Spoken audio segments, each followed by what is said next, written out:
အားလုံးပဲမင်္ဂလာပါတလာတော့ culture နေပြီးတော့ Angela ပြန်လည်ကြိုဆိုလိုက်ပါတယ်ဒီဗီဒီယိုမှာတော့အရန်ကိုစိတ်ဝင်စားစရာကောင်းတဲ့ဒီအကျွေးစိတ်လေးရနေသစင်တရှိုကွင်းဆက်ကြီးကိုစုံစမ်းထောက်လှမ်းနိုင်ခဲ့တဲ့အကြောင်းကိုပြောပြသွားမှာဖြစ်တယ်အဲ့ဒါဆိုလို့ရှိရင်ဗီဒီယိုကိုစလိုက်ကြစို့ yes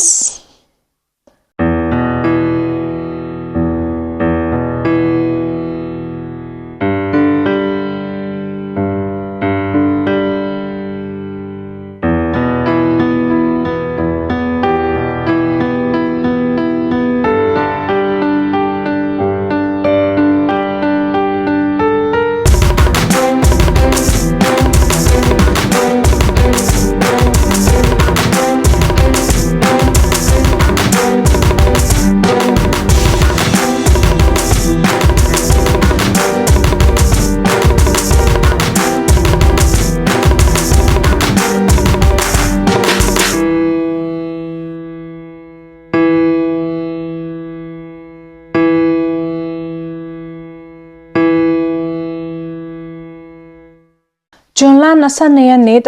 1953ခုနှစ် Brooklyn မြို့ဒီ New York ပြည်နယ်မှာ Jimmy ဆိုတဲ့ဆယ်ကျော်သက်အရွယ်ကောင်လေးอ่ะပေါ့နော်သူက Brooklyn Eagle ဆိုတဲ့သတင်းစာရဲ့သတင်းစာပို့သမားအနေနဲ့သူအလုပ်လုပ်တယ်အလုပ်လုပ်တဲ့အခါမှာသူက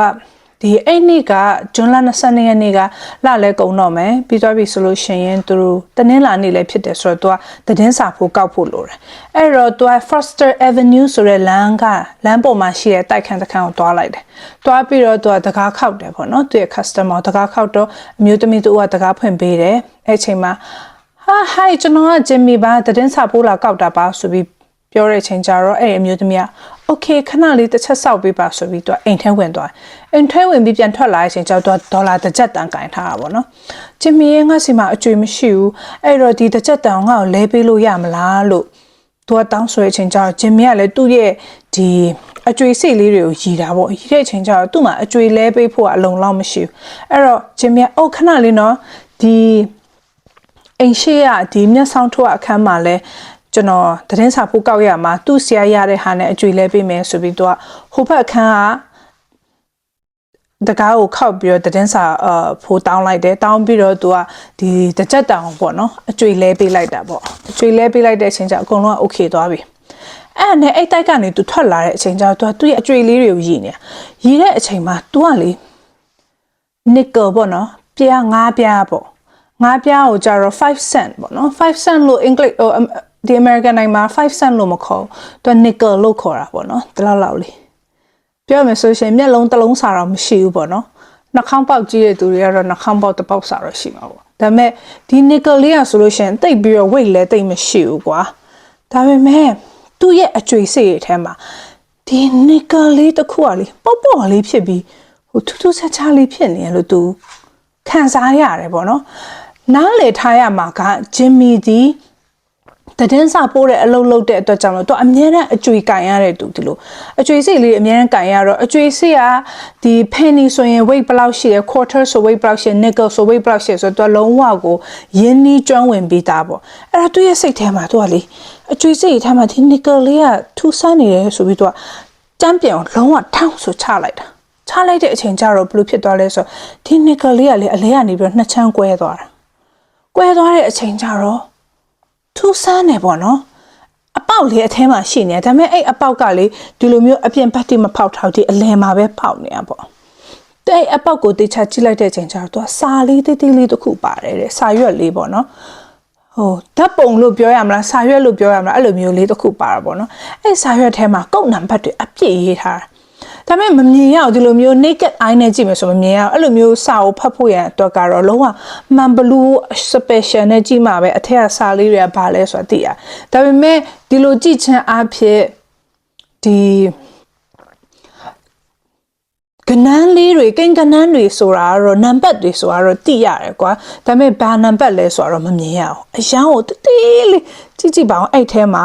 10ချောင်းအဲ့လိုမျိုးရေးထားတာကွာဒီလိုမျိုး column 10လောက်တော့ရှင်းနေ column 10ခုပေါ့နော်အဲ့ဒါနဲ့ဟာသူကနေပြီးတော့အရင်ထူးဆန်းတယ်ပေါ့နော်ထူးဆန်းတယ်ဆိုပြီးတော့အဲ့ဒီအကျွေးစိတ်လေးကိုသူတင်ထားလိုက်တယ်နောက်2ရက်လဲနေရောဇွန်လ24ရက်နေ့ပေါ့နော်အဲ့မှာ NYPD လို့ခေါ်တဲ့ New York Police Department က ဒီထောက်လန်းရေးရဲအရာရှိတူက FBI agent သူနဲ့တည်တဲ့ FBI agent အရာရှိတူကိုစကားပြောနေတာပေါ့စကားပြောတဲ့အချိန်ကျတော့သူကစကားလမ်းကြောင်းပွင့်သွားပြီးတော့ဒီ NYPD ရဲအရာရှိက FBI agent ကိုဘယ်လိုပြောလဲဆိုတော့အိုးမင်းကြားပြီးသွားပြီလားဒီဟိုကလေ hollow nickel လေးအကျွေစိတ်ငါးပြားတန်လေးမှာအပေါက်ဖောက်နေတဲ့အကြောင်းအဲ့ထဲမှာသူတို့ကုန်နံပါတ်တွေကောင်းလေးတယောက်က Brooklyn မှာတွေ့ရဆိုတဲ့အကြောင်းကြားပြီးသွားပြီလားလို့ပြောတော့ FBI agent ချက်ချင်းစိတ်ဝင်စားသွားပါဘောနော်ဟာဘယ်လိုမျိုးလို့ပြောတော့သူကအိုးဟုတ်တယ်တဲ့ Brooklyn မှာရှိတဲ့ကောင်လေးသတင်းစာပို့တဲ့ကောင်လေးတယောက်ကသူအကျွေစိတ်တွေရည်နေရင်းနဲ့ဒီလိုမျိုးဟို nickel လေးတစ်ခုတွေ့တာအဲ့ nickel ရဲ့အထဲမှာပေါ့နော်ကုန်နံပါတ်တွေပါတယ်စာလေးတစ်စောင်ပါတယ်ထူးဆန်းနေတော့လို့ပြောတော့ FBI agent မင်းဘယ်လိုလုပ်သိတာလဲလို့ပြောတော့အော်အဲ့ဒီကောက်ရတဲ့အကျွေစိတ်ကောက်ရတဲ့ကောင်လေးကတငယ်ချင်းကဒီ NYPD မှာရဲအရာရှိတူရဲ့တမီးဖြစ်နေတဲ့အတွက်ကြောင့်မလို့သူတမီးကိုပြောပြရင်းနဲ့တမီးကသူ့အဖေကိုပြောပြရင်ငါတို့ကအလုပ်မှာကြားလိုက်တာလို့ပြောတော့ FBI agent ဟာအဲ့ဒါဆိုလို့ရှင်အဲ့အကျွေစိတ်ကိုကြည့်ချင်တယ်ယူပေးပါလားလို့ပြောတော့အဲ့ဒီ NYPD ထောက်လန်းရေးအရာရှိကနေပြီးတော့ဒီ Jimmy စီကနေပြီးဒီ nickel လေးကိုရောက်ယူခဲ့တယ်ယူတဲ့အချိန်မှာသူကတကယ်ပဲဒီအထက်ကစာဆောင်လေးကိုကြည့်လိုက်တော့သူက column 10ခုပေါ့နော်အခုဒီမှာပုံမှာပြထားတဲ့အတိုင်းပဲ column 10ခုမှာနံပါတ်တွေအဲ့လိုအစုံရေးထားတာအစုံရေးထားတော့ FBI agent ကနေပြီးတော့သူတို့ FBI ဓာတ်ခွဲခန်းကိုဒီလုံးဝ scientist expert တွေဆိုပို့လိုက်တယ်ပို့လိုက်တဲ့အချိန်မှာဒီပညာရှင်တွေကဘာပြောလဲဆိုတော့ဒီဟာကတရှိုးရအချင်းချင်းသတင်းပေးတဲ့ဟာဖြစ်နိုင်တယ်လို့ကောက်ချက်ချတယ်အဲ့ဆိုအရင်စိတ်ဝင်စားသွားပြီလေဟာနယူးယောက်မှာတရှိုးရီမှာတခါတည်းတောင်းကျမ်းနေပြီပေါ့နော်အဲ့ဆိုတော့ဒါပေမဲ့အဲ့ကုတ်နံပါတ်ကဟာတွေကဘာကိုပြောလဲဆိုတဲ့ဟာဘာသာပြန်လို့မရအောင်ဆိုတော့နံပါတ်တွေပဲရေးထားတာ哦ဒါပေမဲ့ဟိုတရှိုးအချင်းချင်းကတော့ဒီနံပါတ်တွေကိုကြည့်လိုက်တာနဲ့ဟိုသူဖတ်တတ်တယ်ပေါ့နော်ဘာကိုပြောချင်လဲဆိုတာသိရဆိုတော့ okay အဲ့ဒါဆိုလို့ရှင်ဒီ nickel လေးကိုဘယ်ရလဲဆိုတော့လိုက်ရှာမယ်ဆိုတော့ဂျင်မီစီတွားလိုက်တာအဲ့ဒါနဲ့ဂျင်မီကလည်းပြောရပေါ့နော်ကျွန်တော်မမီတလောက်ကတော့ Foster Avenue လမ်းပေါ်မှာရှိတဲ့ဒီတိုက်ခန်းမှာပေါ့နော်အမျိုးသမီးဒီဘက်ခန်းအမျိုးသမီးလားဒါမှမဟုတ်လို့ရှင်ဒီဘက်ခန်းအမျိုးသမီးလားကျွန်တော်လည်းမသိဘူးအဲ့အခန်းမျက်နှာချင်းဆိုင်ဟုတ်တယ်ဆိုတော့အဲ့ဒီအမျိုးသမီးနှစ်ယောက်ကိုတွားတွေ့တဲ့အချိန်ကျတော့ဒီ hollow nickel အကြောင်းမျိုးသူတို့နှစ်ယောက်ကလည်းကြားတော့မကြားဘူးပေါ့နော်သိတော့မသိဘူးဆိုပြီးတော့ပြောတယ်ဒါပေမဲ့သူတို့ရဲ့ပုံစံကိုကြည့်ချင်းအဖြစ်တကယ် genuinely မသိတာဖြစ်နိုင်တယ်ဆိုပြီးကောက်ချက်ချလိုက်တာရဲတွေကလည်းအဲ့တော့ဒါပေမဲ့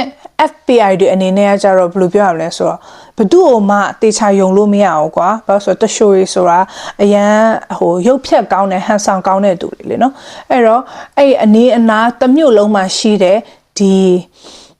ရှေးဟောင်းပစ္စည်းအကျွေးစေတွေပေါ့နော်ရောင်းတဲ့ဆိုင်တွေမှာပညာရှင်တွေတွားမေးတော့သူတို့တွေကလည်းဘာပြောလဲဆိုဒီဟာကဒီ magic trick ပေါ့နော် magic trick ညက်လဲပြတဲ့အချိန်မှာတုံးတဲ့ဟာမျိုးမဟုတ်ဘူးဘာလို့လဲဆိုတော့တေချာကြည့်မယ်ဆိုလို့ရှိရင်ဒီ American dollar တွေမှာအကျွေးစေဖြစ်ဖြစ်ငွေသားဖြစ်မှာဘာရေးထားလဲဆို in God we trust ဖျားသခင်ကိုတာယုံကြည်သည်ဆိုတဲ့ဒီစာလေးပါတယ်ပေါ့နော်အဲ့ဒီ nickel မှာအဲ့ T ဆိုတဲ့နေရာလေးမှာတဲလေးမြင်ရလားတော့မသိဘူးအဲ့ T ဆိုတဲ့နေရာလေးမှာပေါ့နော်သူအပေါက်လေးဖောက်ထားတာအဲ့အပေါက်လေးမှာအက်ကလေးလိုမျိုးတစ်ချောင်းလေးကနေအဲ့လိုထိုးပြီးတော့မှဆိုရင်အဲ့ဒီ nickel လေးကနှစ်ချမ်းအဲ့လိုဖြစ်သွားတာပေါ့နော်ပြီးအထဲမှာစာလေးပါတယ်အထဲမှာစာပါတယ်ဆိုတဲ့ဟာတော့ FBI ရတော့ပဲပြောမလဲဒါပေမဲ့ဒီအခွန်ကိုပြတာပေါ့အဲ့ချိန်ကျတော့ဒါကတော့လုံးဝသေချာနေပြီးဒါတရှိုးရအချင်းချင်းသတင်းပေးကြတဲ့အချိန်မှာအတုံးတဲ့အကျွေးစိတ်လေးဖြစ်တယ်ဆိုတာသိသွားတယ်ဒါပေမဲ့သူတို့စီမှာဆက်ပြီးလိုက်ဖို့အစအနရှာလို့မတွေ့တော့ဒီဟာအဲ့လိုမျိုးပဲအစ်ဆက်သွားတယ်ဒီမှာတခုသဘောပေါက်ရမှာဗာလဲဆိုတော့ဒီ CIA ဒီတရှိုးလုပ်ငန်းစုကြီးပေါ့နော် American နိုင်ငံရဲ့ Central Intelligence Agency ဒီ1940ကျော်ခုနှစ်မှာစတင်တည်ထောင်ခဲ့တဲ့အတွက်ကြောင့်မလို့ဒီဟာဖြစ်တာ1953ခုနှစ်ဆိုတော့တိတ်မကြသေးဘူးပေါ့နော်အဲ့တော့ဒီတရှိုးလုပ်ငန်းတွေဒီနိုင်ငံရေးနဲ့ပတ်သက်တဲ့ဒီအရာတွေအကုန်လုံးဒီအဲ့တော့က FBI ကအဓိကကင်တာ အဲ့တော့ဒီလိုမျိုးတရှိုခါတိုင်းဆိုရင်ဒီတရှိုလုပ်ငန်းလိုက်တဲ့ဟာကြတော့ CIA ကကန်ရမှာလေအဲ့ဒါမရှင်းပါဆိုလို့ Angela ရှင်းပြ CIA ဒီအဲ့ချိန်မှာလုံးဝမူကြိုအဆင့်ပဲရှိသေးရဆိုတော့ FBI က Federal Bureau of Investigation ပေါ့နော်ကအဓိကဒီတရှိုလုပ်ငန်းတွေရောဒီ Federal နဲ့ပတ်သက်တဲ့ဒီနိုင်ငံတနိုင်ငံလုံးနဲ့ပတ်သက်တဲ့အရာတွေအကုန်လုံးသူတို့ကန်တာမေလ1958ခုနှစ်မှာဒီပြင်သစ်နိုင်ငံ Paris မြို့မှာရှိတဲ့ American တန်ယုံကိုဖုန်းတကောဝင်လာအဲ့ဒီဖုန်းကအရန်ထူးဆန်းတယ်ဖုန်းဆက်တဲ့သူကဘာပြောလဲဆိုတော့ကျွန်တော်က Soviet Union ကနေပြီးတော့အဲ့တချို့အရာရှိတူဖြစ်တယ်ကျွန်တော် American နိုင်ငံမှာခိုလုံခွင့်လိုချင်လို့ပါခိုလုံခွင့်ပေးမယ်ဆိုလို့ရှိရင်ကျွန်တော်မှာ top secret တွေကိုကျွန်တော်ပေးမယ်ပေါ့နော်ဆိုပြီးတော့ဖုန်းဆက်လာအချိန်ကျတော့သူ့ကို American တန်ယုံကလည်း interview လုပ်ဖို့ခေါ်လိုက်တယ်ခေါ်လိုက်တဲ့အချိန်မှာဘာလို့သိရလဲဆိုတော့ဒီဖုန်းဆက်တဲ့အရာ Soviet Union အရာရှိတရှို့ရဲ့နာမည်က Raina Hayhanen လို့ခေါ်တယ်သူက American ပြည်ထောင်စုမှာနိုင်ငံရေးတရှို့အနေနဲ့လှုပ်လာတာ9နှစ်ဝန်းကျင်ရှိပြီအခုကျတော့9နှစ်ဖြစ်သွားပြီဆိုတော့သူ့အနေနဲ့ဆိုဗီယက်camp ကိုပြန်သွားဖို့ရန်အတွက်အမိတ်ကျလာတဲ့အချိန်ကျတော့သူမပြန်ချင်ဘူးဒါကွန်မြူနစ်ဝါဒဖုံးလွှမ်းတဲ့နိုင်ငံဖြစ်တဲ့အတွက်ကြောင့်မလို့သူအမေရိကမှာနေချင်တယ်ပေါ့နော်အဲ့တော့ခိုလုံခွင့်တောင်းတော့သူအမေရိကန်အစိုးရကိုသူနိုင်ငံရေးအတွက်ရှိုးအနေနဲ့သူ information တွေသူယူပေးမယ်ပေါ့နော်အဲ့လိုမျိုးအလဲလှုပ်ဖို့ကန့်လန့်လာတဲ့အချိန်ကျတော့American အစိုးရကလည်းဒီလူဒီဟုတ်လားမဟုတ်လားဆိုတဲ့ဟာအရင်စစ်ဆေးရတော့မယ်လေအရင်စစ်ဆေးရတော့မယ်အချိန်ကျတော့ဘာလို့လဲဆိုတော့ဒီတရှိုးပါဆိုတော့လည်းလက်ခံလို့မရအောင်အဲ့ချိန်မှာနားလည်ရမှာ Soviet Union နဲ့ American နိုင်ငံဒီအဲ့ချိန်မှာစစ်အေးကာလမှာအင်မတန်ဟောတင်းမာနေတဲ့အချိန်ကွာ Soviet Union ဆိုအခုရုရှားပေါ့နော်အဲ့ချိန်မှာစစ်အေးကာလမှာ Cold War ဆိုပြီးအရင်တင်းမာတယ်ဒီရုရှားကလည်းကွန်မြူနစ်ဝါဒကိုကမ္ဘာတလွှားဝမ်းကိုဖုံးလွှမ်းဖို့စ조사နေတဲ့အချိန်အမေရိကလည်းကွန်မြူနစ်ဝါဒကိုရပ်တန့်ဖို့လိုက်စ조사တဲ့အချိန်ပြီးလို့ရှိရင်နျူကလ িয়ার ဘုံပေါ့နော်နျူကလ িয়ার ဘုံကိုရုရှားစမ်းသပ်နေပြီဆိုတာကြားတာနဲ့တခါတည်းဟိုဘယ်လိုပြောမလဲရပ်တန့်ဖို့ဒီအမေရိကလည်းစ조사နေတဲ့အချိန်ပြီးလို့ရှိရင်အမေရိကန်နိုင်ငံမှာနျူကလ িয়ার ဘုံရှိတဲ့အတွက်ကြောင့်မလို့ရုရှားလည်းအဲ့ဒီ information နှိုက်ယူဖို့ပေါ့နော်သူတို့နိုင်ငံမှာလည်းဒီလိုလက်နက်ကြီးလက်နက်ကောင်းရဖွင့်တဲ့နှိုက်ယူဖို့စ조사နေတဲ့အချိန်ဆိုတော့ဒီစစ်အေးကာလမှာအပြင်းအထန်တင်းမာနေတဲ့အချိန်ဆိုတော့ဒီလိုမျိုး Hayhanen လိုမျိုး defect intelligence က American နိုင်ငံကိုပူးပေါင်းနေဆိုတာတကယ်တာမှန်ခဲ့ပြီဆိုလို့ရှိရင်ဒါကတော့အရန်ကိုထူးခြားတဲ့အရန်ကောင်းမွန်တဲ့သတင်းတစ်ခုဖြစ်တယ်ပေါ့ဒီ Hayhanen လိုမျိုးဒီတက်စာဖောက်တဲ့တရှိုးကိုကြတော့အင်္ဂလိပ်လို defect intelligence လို့ခေါ်တယ်ပြောချင်တာသူတို့ကိုဆေလွတ်လိုက်တဲ့နိုင်ငံကိုတက်စာဖောက်တယ်ပေါ့နော်defect ဆိုတာကြတော့ဘယ်လိုပြောရမလဲဆိုတော့ချုပ်ယွင်းသူတို့တဲ့ information မှာလုံးဝချုပ်ယွင်းမှုအကြီးကြီးဖြစ်သွားတယ်ဆိုတဲ့သဘောကိုပြောတာအဲ့တော့သူတို့ defect intelligence တက်စာဖောက်တဲ့တရှိုး defect intelligence လို့ခေါ်တယ်အဲ့တော့ဒီ Raina Hayhanen ရဲ့အကြောင်းကို American အစိုးရအနေပြီးတော့ဒီတရှိုးတွေကလည်းလိုက်တာပေါ့လိုက်တဲ့အချိန်မှာသူတို့ကတကယ်ဘာကိုတွေ့သွားလဲဆိုတော့ Hayhanen ဒီ Estonia ကိုပြောင်းသွားတဲ့ American နိုင်ငံသား Eugene Nicholas Markey ဆိုတဲ့သူရဲ့အသွင်ကိုဆောင်ပြီးတော့ America မှာ Eugene Markey အနေနဲ့ပဲနေတာ Eugene Markey ရဲ့မွေးတက္ကရာဘယ်မှာနေခဲ့တယ်မိဘနာမည် family history သူအကုန်သိတယ်လုံးဝကို तू က Eugene အနေနဲ့ပဲနေလိုက်တာ Eugene ဒီ American နိုင်ငံသားရိုးရိုးတာမန်လူမျိုး Estonia ကိုပြောင်းသွားတဲ့အချိန်ကျတော့လုံးဝသူ့ရဲ့တဲ့အစအနရှာလို့မတွေ့တော့ဘူးဒါပေမဲ့အဲ့ဒီသူ့ရဲ့ဟိုဘဝအကိုပေါ့နော်ဒီ Hayhanen တရှိုးဖြစ်တဲ့အတွက်ကြောင့်မလို့အသွင်ယူပြီးတော့အမေရိကမှာလုံးဝ Eugene ရဲ့အနေနာမည်နဲ့ပဲ passport မှတ်ပုံတင် driver license အကုန်လုံး Eugene နာမည်နဲ့ပဲ तू ကလုံးဝနေဘလောက်ထိ तू ကဖုန်းဟိုဟာဘယ်လိုပြောရမလဲဆိုတော့အသွင်ယူတာတော်လဲဆိုလို့ရှိရင် तू က Hana ဆိုတဲ့အမျိုးသမီးတူနဲ့ချစ်ကြိုက်ပြီးတော့လက်ထပ်ခဲ့တယ် Hana ကိုရိုင်းကလည်းသူ့ယောက်ျား Hayhanen ကို Eugene လို့ပဲသိတာ Estonia မှာကြီးလာတဲ့ American နိုင်ငံသားယူချင်းဖြစ်တယ်လို့ပဲသိထားတာလုံးဝတရှိုးမှလည်းမသိဘူးသူ့နာမည်အရင်က Hey Hanan မှလည်းမသိဘူးအဲ့တော့ okay သူတို့အတီးပြုတ်ချက်အရာ Hey Hanan တကယ်ပဲတရှိုးဖြစ်တယ်ပြီးလို့ရှင်တကယ်ပဲ Eugene Maki ရဲ့ဒီဘဝကိုအသွင်ဆောင်ထားတဲ့ဟို Soviet Union တရှိုးဖြစ်တယ်ဆိုတော့သူတို့လက်ခံနိုင်သွားတယ်ဒါပေမဲ့အဲ့ဟာနဲ့မပြီးသေးဘူးဘာဖြစ်လဲဆိုတော့ Hey Hanan က तू ကပြောပြတာပေါ့နော် American နိုင်ငံကို तू မလာခင်တော့ဘာဖြစ်လဲဆိုတော့ Moscow မှာသူ့ကိုစီဝေးခေါ်တယ်ပေါ့နော် Moscow မှာစီဝေးခေါ်တဲ့အချိန်ကျတော့ तू ကသူ့ assignment အနေနဲ့ American နိုင်ငံ New York မှာ तू ကသွားနေရမှာဖြစ်တဲ့အတွက်ကြောင့်မို့လို့ဒီ American နိုင်ငံရဲ့ Soviet Union ဒီတရှိုကွင်းဆက်ကြီးကိုအဓိကဦးဆောင်နေတဲ့ Soviet Union တရှိုအကောင်းဆောင်ကြီးတူရှိတယ်ပေါ့နော်သူ့နာမည်က Mikhail လို့ခေါ်တယ်သူရဲ့ Mikhail ရဲ့ဒီအမိတ်အာဏာအောက်မှာပဲဒီ Soviet Union တရှိုတွေကလှုပ်ရှားရမှာအမေရိကမှာအဲ့တော့ Mikhail ကိုသူပထမဦးဆုံး Moscow မှာစတွေ့ခဲ့တယ်ဆိုတဲ့ဟာကိုသိရတယ်တကယ်ပဲဒီ Soviet Union ရဲ့တရှိုကွင်းဆက်ကြီးကိုဖြိုခွဲချင်တယ်ဆိုလို့ရှိရင် Mikhail ကိုဖမ်းမိမှရမယ် Mikhail ကိုဖမ်းမိမချင်းဒါကောင်းလေနော် Mikhail ကိုဖမ်းမိမချင်းဒီငယ်သားတွေကအဲ့လောက်ထိမသိဘူးပေါ့နော် information တွေအဲ့လောက်မသိဘူး Mikhail ကိုတိုင်ဒီသူကဥဆောင်တဲ့အတွက်ကြောင့်မို့သူကအရေးကြီးဆုံးပဲဒီ Hey Hanan ရဲ့ပြောကြားချက်အရာပေါ့နော်သူကအမေရိကမှာရောက်တဲ့အချိန်မှာ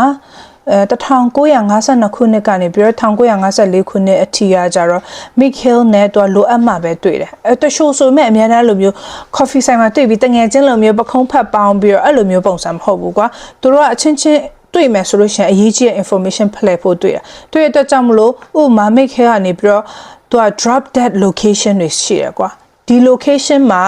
အဲ့နေရာမှာသူက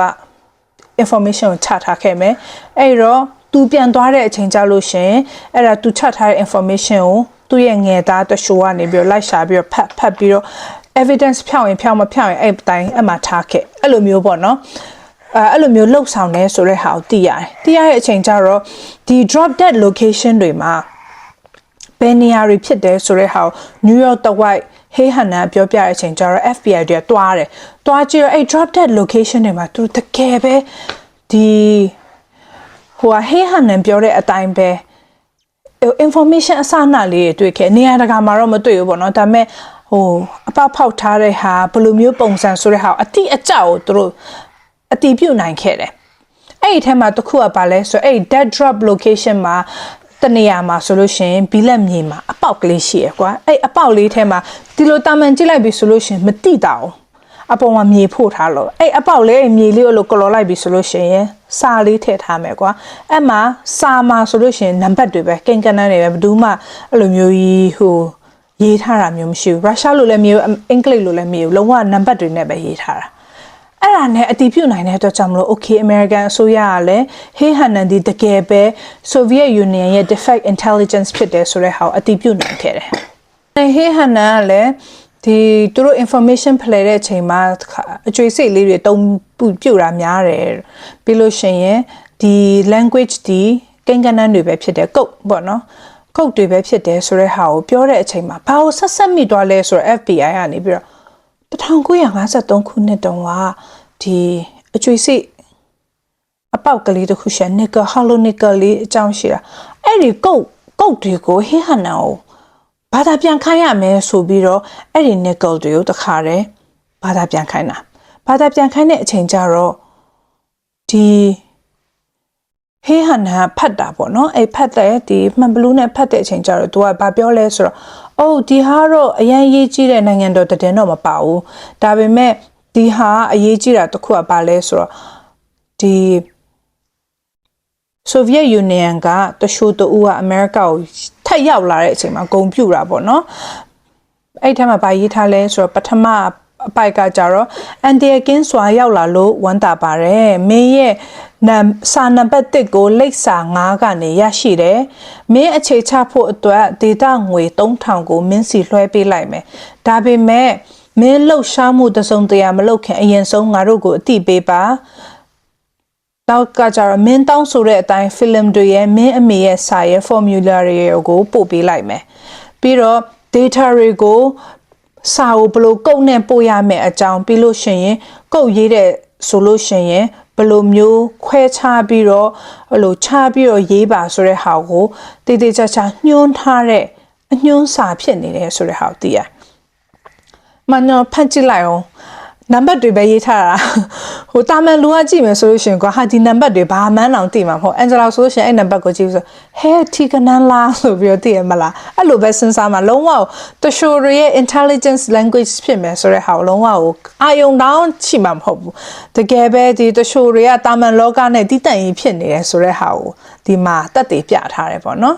ဒီမှာတခုနားလေရမှာလေတရှိုးတွေဒီအဲ့လိုမျိုးတယောက်နဲ့တယောက်ဒီ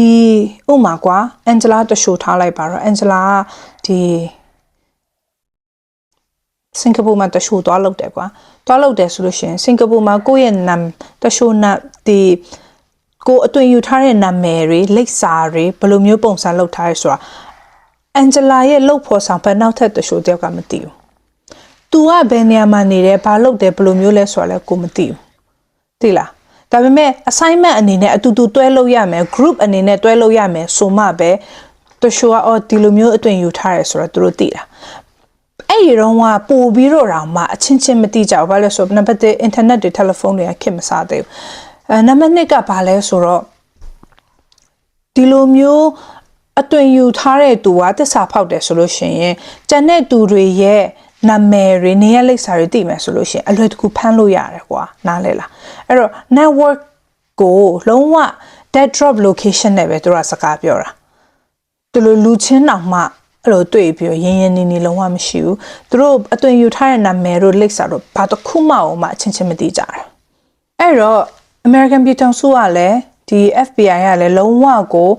ဟေးဟန်နန်ဒီတကယ်ကိုမှန်ကန်သော Soviet Union ရဲ့ defect intelligence ဖြစ်တယ်ဆိုတာသိပြီးသွားပြီးတော့အဲ့လိုမျိုးအတီးပြုတ်ပြီးသွားတဲ့နောက်ပိုင်းတော့သူတို့ကလုံးဝကိုအဲ့ Mick Hill ဆိုတဲ့ခေါင်းဆောင်ကြီးကိုဖမ်းချင်တာဒါပေမဲ့သူတို့တည်ထားတဲ့အရာကြောင့် Mick Hill ဒီ New York ပတ်ဝန်းကျင်မှာပဲနေတယ်ဒါပေမဲ့သူအသွင်ယူထားတဲ့နာမည်ကဘာနာမည်မှန်းလည်းမသိဘူးပြီးလို့ရှိရင်ဒီဟေးဟန်နန်တူးတဲ့တာမော်စကိုမှာ Mick Hill မြင်ဖူးတဲ့အတွက်ကြောင့်မို့လို့ဒီ Mick Hill Mike ပေါ့ Mark ပေါ့နော် Mark ကိုမြင်ဖူးတဲ့အတွက်ကြောင့်မလို့ Mick Hill ကလည်း Mark ပဲပေါ့နော် Mark ကိုမြင်ဖူးတဲ့အတွက်ကြောင့်မလို့ကျန်တဲ့သူတွေဘယ်လိုပုံစံလဲဆိုတာမသိဘူးအဲ့တော့ Hey Hanan ပြောတဲ့ပုံအရာက Mark Mick Hill ဒီအသက်50လောက်ရှိပြီးတော့ပိန်ပေါ့နော်ခက်ပိန်ရှိတယ်ပြီးလို့ရှိရင်ပိန်ရှည်ကြီးအဲ့လိုမျိုးလူဖြစ်တယ်9ပေ10လက်မလောက်သူရှည်တယ်ပြီးလို့ရှိရင်သူကစပင်နဲ့ဖြူနေပြီပေါ့ပြီးလို့ရှိရင် तू ကဓာတ်ပုံပညာကိုထိတ်တန့်အထိတက်မြောက်ထားတဲ့သူဖြစ်တယ်ဖြစ်ချင်တာကတော့ तू ဖြစ်နိုင်တာကတော့ဒီ Mick Hill ဆိုတဲ့ Mark ကNew York မှာဓာတ်ပုံဆရာရိုးတာမန်ဓာတ်ပုံဆရာအနေနဲ့အသွင်ယူပြီးတော့နေတယ်လို့ကောက်ချက်ချလို့ရတယ်ပေါ့နော်အဲ့တော့သူတို့ရဲ့အနီးဆက်ဆုံးကဘာလဲဆိုတော့ဒီ FBI တွေကသူတို့ရဲ့ဒီ information ဖလှယ်တဲ့ Mick Hill ရဲ့ information ဖလှယ်တဲ့နေရာတွေ dead drop location တွေမှာအများတန်း FBI agent တွေအလုံးလောက်ထားပြီးတော့နေရောညရော24နိုင်လုံးစောင့်ခိုင်းထားတာနားလေရမှာဟေးဟန်နန်က defect ဖြစ်တယ်ဆိုတော့ Soviet Union တွေကမသိသေးဘူးเนาะအဲ့တော့ဒီ drop dead information exchange လုပ်တဲ့ location တွေကမပြောင်းသေးဘူးဟေးဟန်နန်ကဟိုတစ္ဆာဖောက်တယ်ဆိုတော့တည်သွားပြီဆိုဒီ drop dead location တွေက dead drop location တွေကလုံးဝကိုပြောင်းသွားမှာဒါပေမဲ့သူတို့မသိသေးတဲ့အတွက်ကြောင့်မလို့ဒီ dead drop location တွေဒီအဲ့အတိုင်းရှိနေတော့မယ်အဲ့တော့ FBI agent တွေကအဲ့နေရာတကာမှာပေါ့နော်အဲ့ဒီသူတို့ information ဖလှယ်တတ်တဲ့နေရာတိုင်းမှာစောက်တာစောက်တော့တရက်ကြတော့သူတို့ကန်ကောင်းချင်တော့ဘာဖြစ်လဲဆိုတော့ဟေးဟန်နန်ပြောတဲ့ပုံစံအတိုင်းပဲအဖိုးကြီးတယောက်ကအဲ့ဒီ dead drop location တခုရဲ့ပန်းချံမှာပေါ့နော်ပန်းချံမှာတော့အဲ့လိုမျိုးထိုင်ခုံမှာအဲ့လိုထိုင်နေရတယ်ထိုင်ပြတော့အလုံးဝအေးအေးဆေးဆေးသူ့ကိုဒီလိုကြည့်လိုက်မယ်ဆိုလို့ရှိရင်တကယ်လုံးဝတာမန်အဖိုးကြီးကွာသိရမလားလုံးဝကိုတရှိုးလို့တော့ဘူးမှသိမှာမဟုတ်ဘူးအဲ့လိုပုံစံနဲ့လိုထိုင်ပြတော့ငေးတယ်လို့လိုမျိုးထိုင်ကြည့်နေပေါ့အဲ့တော့ FBI တွေတပ်ပုံရိုက်လိုက်တယ်ရိုက်ပြီးတော့ဟေးဟန်ဟန်စီကိုပြလိုက်တဲ့အချိန်ကျတော့ဟာ အဲ့ဒါ Mick Hill ပဲအဲ့ဒါ Mark ပဲမင်းတို့ Mark ကိုရှာတွေ့သွားပြီလို့ပြောတဲ့အချိန်ကျတော့အရန်ဝမ်းတာတာပေါ့ Okay Mark ကဒီလိုပုံစံဖြစ်တယ်ဆိုတဲ့ဟာကိုသိသွားပြီအဲ့တော့အဲ့ဒီ Mark ကိုသူတို့ကစုံစမ်းရင်းနဲ့ဘာကိုတွားတွေ့လဲဆိုတော့ Mark ရဲ့နာမည်က Goldfuss ဆိုတဲ့ဟာကိုသိရတယ်နာမည်အရင်က Goldfuss ပေါ့နော်ဒါပေမဲ့ Goldfuss ဆိုတဲ့သူက Martin Collins ဆိုတဲ့နာမည်နဲ့သူကဒီဓာတ်ပုံဆရာအနေနဲ့သူနေထိုင်တယ်ဆိုတဲ့ဟာကိုလည်းသိသွားတယ်။သိသွားတဲ့အချိန်ကျတော့ဒါပေမဲ့သူဘယ်နေရာမှာနေလဲဆိုတဲ့ဟာကိုအတိအကျမသိဘူးဖြစ်နေတယ်။သူတို့ကလည်းရဲတွေပေါ့နော် FBI တွေကလည်းအရန်တမ်းပြီးရှာဖွေပြီးတော့ဖမ်းလို့မရအောင်ဘာလို့လဲဆိုတော့နားလည်ရမှာဒီလိုမျိုးထိတ်တန်းတရှို့တွေဟာဆိုလို့ရှိရင်သူတို့စီမှာအများနဲ့ exit plan ရှိပြီးသား။ if something goes wrongတခုခုများသူတို့ရဲ့ plan ထဲမှာမှားခဲ့လို့ရှင် assignment ဖြစ်ခဲ့လို့ရှင်ရအောင်ထွက်ပြေးမယ်ထွက်ပြေးလို့မရရင်သူတို့ကိုသူတို့တတ်သိမ်းမှာအဲ့တော့ exit plan ရှိပြီးသားဖြစ်တဲ့အတွက်ကြောင့်မလို့သူ့ကိုဖမ်းတဲ့အချိန်မှာအရှင်ဖမ်းဖို့ရန်အတွက်အရန်ကိုစူးစမ်းအားထုတ်ယူရတယ်အဲ့ဒီအချိန်မှာသူ့အကြောင်းကိုစုံစမ်းရင်းနဲ့နောက်ပိုင်းဘာတွေ့လဲဆိုတော့ Hotel Latham ဆိုတဲ့ hotel မှာ Martin Collins ဆိုတဲ့ဧည့်သည် register လုပ်ထားဧည့်သည်တူရှိတယ်အဲ့အဲ့တဲ့ကတကယ်ပဲ Goldfuss လား Goldfuss ကလည်း Martin Collins ပဲလေနယူးယောက်မှာ Martin Collins ကတန်းချီရှိတယ်ကွာပြောရမယ်ဆိုရှင်သိရမလား Martin C အဲ့လိုမျိုး MC ပေါ့နော်ဟို initial အနေနဲ့ပြောရမယ်ဆိုအများကြီးရှိတယ်အဲ့ထက်နေပြီးတော့ Hotel Latham မှာရှိတာသူလားမသိဘူးဆိုပြီးသူ့ကိုစောင့်ကြည့်အချိန်မှာတကယ်ပဲ Hotel Latham မှာနေတဲ့ Martin Collins ဒီ Goldfuss ဖြစ်နေတယ်Goldfuss ဒီ Mark ဖြစ်တယ် Mark ဒီ Mick Hill ဖြစ်တယ်ပေါ့နော် Mick Hill Mark Goldfuss Martin အကုန်လုံးကသူပဲဖြစ်နေတယ်အဲ့ Martin Collins ဆိုတာလေ American နိုင်ငံသားတူရဲ့ဒီနာမည်ကိုသူယူထားတာ Social Security ရအကုန်လုံးဒီယူထားတာပေါ့နော်အဲ့ချိန်မှာသူ့ကိုဖမ်းဖို့ရန်အတွက်ဒါနေရတရှို့ဖြစ်တယ်ဆိုပြီးဖမ်းလို့မရအောင်လေဘယ်လိုမျိုးဖမ်းဖို့စူးစမ်းလဲဆိုတော့သူတို့သိထားတာဟာဒီ Mark ဒီ American နိုင်ငံဝင်လာတဲ့အချိန်တုန်းကတရမဝင်လာတဲ့အတွက်ကြောင့်မလို့ illegal immigration အနေနဲ့သူတို့ဖမ်းမယ်ဆိုပြီးတော့အမှုကိုချက်ချင်းသူတို့လုပ်ခဲ့တယ်ပေါ့နော်အဲ့လိုနဲ့ပဲ Hotel Latham မှာတကယ်ပဲ Martin Collins ဆိုတဲ့နာမည်နဲ့ရှိနေတဲ့ဒီလုံးဝ Soviet Union ရဲ့တရှိုကောင်းဆောင်ကြီးGoldfuss ကိုဖမ်းမိနိုင်ခဲ့တယ်အဲ့လိုနဲ့ပဲဒီလိုအကျွေးစစ်ကောက်ရတဲ့ဟာကနေစပြီးတော့ဒီကုတ်နံပါတ်လေးတွေရယ်နောက်ပြီးတော့ဒီဟို Hey Hanan ရဲ့ defect intelligence အနေနဲ့ပါဝင်ပတ်သက်မှုတွေအကုန်လုံးကြောင့် Soviet Union ရဲ့ဒီတရှိုကွင်းဆက်ကြီးကို FBI ကလုံးဝကိုချိန်မုံနိုင်ခဲ့တယ် Hey Hanan ကတော့ American ပြည်ထောင်စုမှာခိုလုံခွင့်ရခဲ့ပြီးတော့ Goldfuss ကတော့ February လ 10 ရက် 1962 ခုနှစ်အထိ America နိုင်ငံမှာနေတယ်။ဒါပေမဲ့အဲ့ February လ 10 ရက်မှာကျတော့ Soviet Union မှာအကျဉ်းကျနေတဲ့ American စစ်တပ်က U2 ဒီလေယာဉ်မှုဖြစ်တဲ့သူ Francis Power နဲ့ဒီ Soviet Union နဲ့နိုင်ငံသားအကျဉ်းတာချင်းလဲတဲ့အချိန်မှာပေါ့နော် American နိုင်ငံကနေပြီးတော့ U2 pilot ကိုပြန်ပေး Francis Power ပြန်ပေးငါတို့ Goldfuss ကိုနင်တို့ပြန်လွတ်ပေးမယ်ဆိုပြီးတော့ exchange အလဲလဲလုပ်ခဲ့တဲ့အတွက်ကြောင့်မို့လို့ Goldfuss ဒီသူတို့နိုင်ငံမှာပြန်တွားနိုင်ခဲ့တယ်ပေါ့နော်အဲ့တော့ Angela အရင်စိတ်ဝင်စားတဲ့တချို့ဒီဖြစ်ရမှန်တွေထဲကနေပြီးတော့ဒီဟာလဲတစ်ခုဖြစ်ပါတယ်အားလုံးကြိုက်နှစ်သက်ကြမယ်လို့မျှော်လင့်တယ်အဲ့ဒါဆိုလို့ရှင်နောက်ဗီဒီယိုမှာပြန်တွေ့ကြစို့ bye bye